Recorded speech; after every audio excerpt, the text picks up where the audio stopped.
পেছনে দিদি ভাই আর আমার ছেলে কিরকম জঙ্গলের মধ্যেই বসবাস করছি। আমাদের ছোট্ট স্কুল আনন্দ মার্গ বিদ্যালয়, ঝাড়খণ্ড রোডে বেরিয়েই এসেছি। এটা হচ্ছে রোডটা, সুন্দর একটা বড় বট গাছ রয়েছে।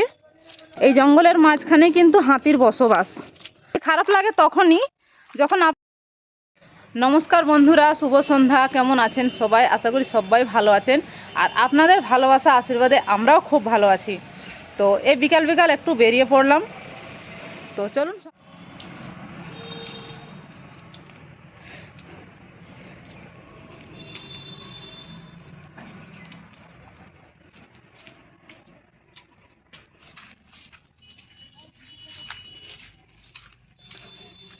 এই যে দিদি ভাইকে নিয়ে আর আমার ছেলেকে নিয়ে বেরিয়ে পড়লাম।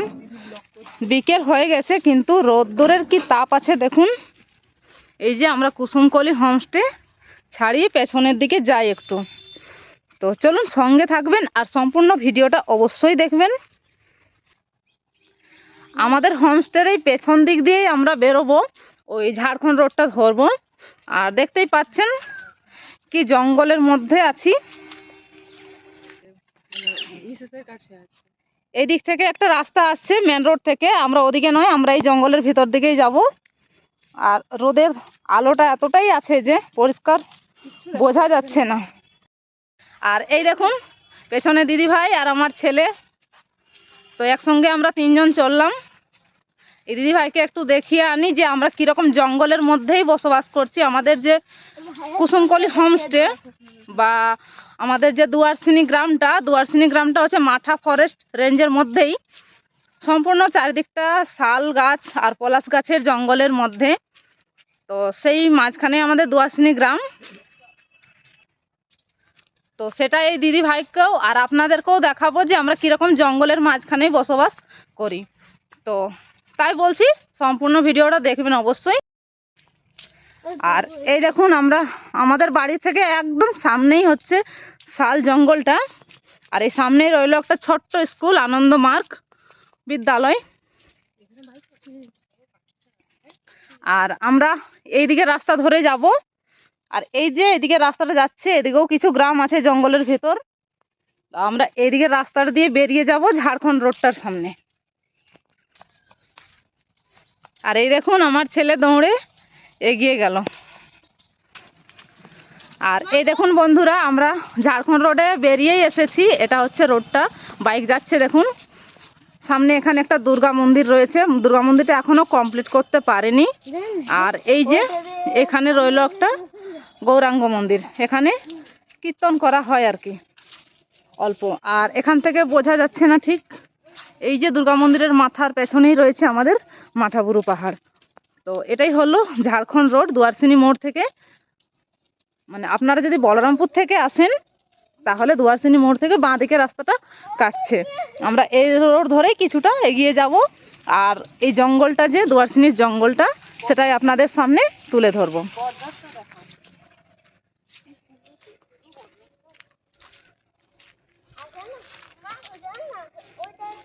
আর এই দেখুন রোডের মাথায় এই যে সুন্দর একটা বড় বট গাছ রয়েছে। এখন তো বড় গাছ আর সচরাচর দেখতেই পাওয়া যায় না।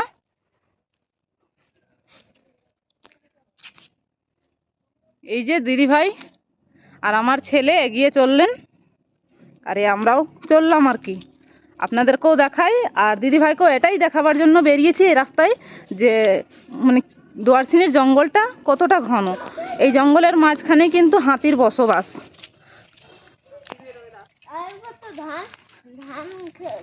মাঝে মধ্যেই রাস্তার মধ্যে বেরিয়ে পড়ে হাতি। এই দেখুন আমরা ঝাড়খণ্ড রোডের উপরে এখন বেরিয়ে পড়েছি, আর এই রোডের পথ ধরেই হেঁটে যাচ্ছি কিছুটা। দেখা যাক কতটা রাস্তা যেতে পারি। আর এই রাস্তাটা তো হয়তো আপনাদের চেনা রাস্তা, কারণ এর আগেও ভিডিওতে দেখিয়েছি অনেক সময়।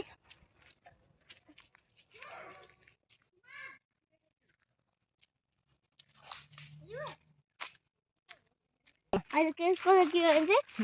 জানিস বাংলা ক্লাসে চলছে প্রথম ক্লাস। আর কি হয়, আকাশে কি সুন্দর মেঘের ছায়া, আশ্বিনের মেঘ। কি হয়েছে জানেন, যখন সূর্যটা কমছে মানে কি আছে তো দেখুন বন্ধুরা, আমার সাথে শুন যাবে এই যে এতগুলো গাছের ফাঁক দিয়েই সূর্যের আলো আসছে, সুন্দর লাগছে না? আর দুই দিকেই তো শাল গাছ, কিছু বলার নেই, মা গো এত কত বড় শুধু জঙ্গল আর জঙ্গল। পাগল।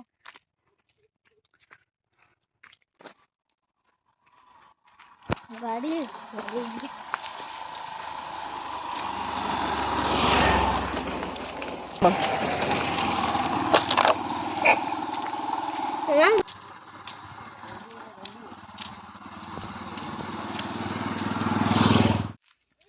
তো বন্ধুরা, আমাদের কুসুমকলি হোমস্টেতে আপনারা যদি এসে ওঠেন তো শুধু সাইট সিনের যে আনন্দ উপভোগ করবেন সেটা নয়, আপনারা চাইলে সকাল বিকাল এই যে এই রাস্তার মধ্যে একটু হেঁটে বেরিয়ে আসতে পারেন। সকালে যে মর্নিং ওয়াকের জন্য খুব সুন্দর জায়গা। আর সকালে বা বিকালে যে কোনো সময় মনে হবে এই সুন্দর ঘন জঙ্গল, এই সুন্দর পথ দিয়ে আপনারা একটু ঘুরে আসতে পারেন, আপনাদের খুব ভালো লাগবে, সময়টাও কেটে যাবে। আপনারা যে ওই বিল্ডিংয়ের চার দেওয়ালে থেকে থেকে মনটা যে একটা অবোধ হয়ে থাকে সেটা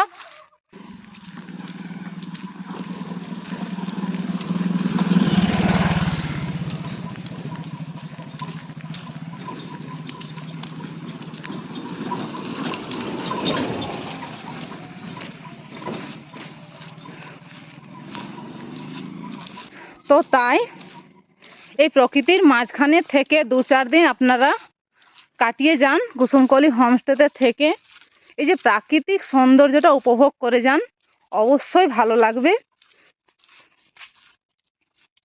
এটা আমি নিশ্চিন্তে বলতে পারি। আর এই যে সঙ্গে দিদি ভাই আছে, অবশ্যই অনেকটা পথ হেঁটে আসলেন, কিছু বলুন যে কেমন লাগলো আর কেমন লাগছে এই যে ঘন জঙ্গল। অসাধারণ, মার্ভেলাস, দারুণ এক্সপিরিয়েন্স, মানে একদম ফ্রেশ অক্সিজেন। কলকাতা থেকে যারা আসবেন একদম ফ্রেশ অক্সিজেন পাবেন এখানে। আর দেখতেই পাচ্ছেন তো দিদির চারপাশে কত গাছ রয়েছে, একদম রোডের মাথায়, কোনো অসুবিধা নেই। আর এখান থেকে সাইট সিন তো আপনাদের বলেই দিয়েছি যে মাঠা পাহাড় হচ্ছে আমাদের হোমস্টে থেকে, মাঠা পাহাড় হচ্ছে 1 কিলোমিটার, পাখি পাহাড় হচ্ছে 4 কিলোমিটার, আর 8 থেকে 9 কিলোমিটারের পর থেকেই শুরু হয়ে যাচ্ছে অযোধ্যা পাহাড়ের রেঞ্জ। আর অযোধ্যা পাহাড়ের রেঞ্জের মধ্যেই সমস্ত পয়েন্টগুলোই রয়েছে, তো সেটা আপনাদেরকে আগের ভিডিওতে দিয়ে দিয়েছি। আর যদি এর মধ্যে কারো কোনো কোশ্চেন থাকে তো অবশ্যই কমেন্ট করে বলতে পারেন, আমি যথাযথ উত্তর দেওয়ার চেষ্টা করব।